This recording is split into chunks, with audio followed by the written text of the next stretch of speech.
Dans les entrailles grises d'immeubles abandonnés, des flammes. Nous sommes au jardin de Carthage, un projet de quartier huppé à Tunis, démarré sous Ben Ali et stoppé net avec la révolution du jasmin.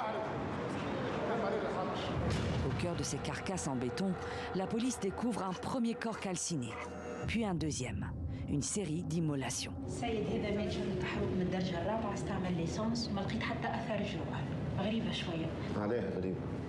على خاطر اللي يحرق روحه يجري في الاتجاهات الكل يسطع ويطيح في باله هرب من الوجيعة. السيد هذا كأنه سلم روحه للنار وما قاومش. Pour son premier long métrage de fiction, le réalisateur Youssef Chebbi a choisi le polar, un genre qui s'est imposé dès sa rencontre avec ce quartier. On marche à travers ces immenses immeubles et donc inachevés, et puis on a l'impression quelque part d'être observé aussi. D'où aussi le côté labyrinthique et puis ce côté justement d'un studio à ciel ouvert. Et je me suis dit que ça pourrait être intéressant de placer des personnages qui cherchent quelque chose, mais qui finissent par se perdre en fait.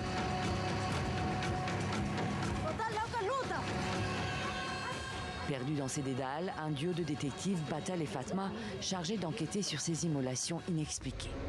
Lui, c'est vraiment le pur produit de l'Ancien Régime, quelqu'un qui a gravi les échelons en appliquant les ordres, en allant traficoter à droite à gauche. Et Fatma, elle a une forme de sens que les autres n'ont pas, en fait, alors qu'ils sont tous en train d'essayer de se sauver un peu de leur basse besogne. Elle sent que voilà, la vérité se joue ailleurs, quoi, quelque part.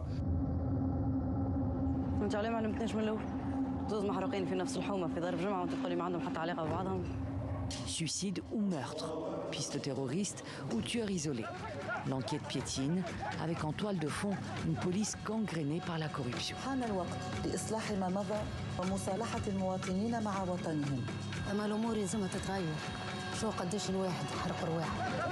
Des immolations en écho à celles qui ont déclenché la révolution en Tunisie et qui se poursuivent encore aujourd'hui. Ashkal joue avec ces images et le feu pour laisser entrevoir un univers plus étrange, ésotérique. Les mémoires vacillent très rapidement, on oublie pourquoi on en est là aujourd'hui et pourquoi aussi ces choses-là continuent d'arriver. Mais voilà, après moi, ce que j'ai voulu faire avec ce film, ce n'est pas un brûlot politique ou ce n'est pas un constat réaliste de ce que vit la Tunisie aujourd'hui. Pour moi, c'est vraiment une œuvre de pure imagination, de fiction.